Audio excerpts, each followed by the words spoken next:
Ալկոհոլը եւ փորը։ Մեր օրգանիզմը առաջին հերթին լիկվիդացնելու է խմիչքից ստացած կալորիաները, որովհետև այդ կալորիաները իր համար անճանաչելի են։ Հետևաբար, երբ որ մենք շատ օգտագործում ենք խմիչք, մենք խանգարում ենք ճարպային process-ին, այսինքն հավելյալ կալորիաները մնալու են մեր հետ, իսկ ծախսելու ենք որպես էներգիա այդ խմած ալկոհոլը։ Գարեջրի մասին։ Գարեջուրը նույնպես շատ չափն անցնել չի կարելի։ 1000-ից 1 ամառվա շոկին բոլորի հավեսն գալու է, առավել եւս իր հետ ուտելիքները շատ համով են, բայց պետք է գիտակցենք, որ էստրոգեններ են պարունակում բազմաթիվ քանակի,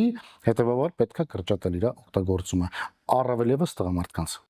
Այո, բացի այդ գարեջուրը շատ արագ, այսպես գարեջրի տակառ հիշեցնող փոր է առաջացնում տղամարդկանց մոտ։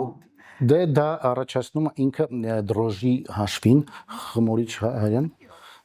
որովհետև շատ քանակի է պարունակում մեջը։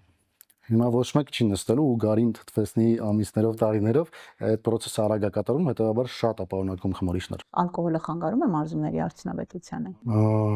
Դե պարունակում են բարձր մեծ քանակի շաքար,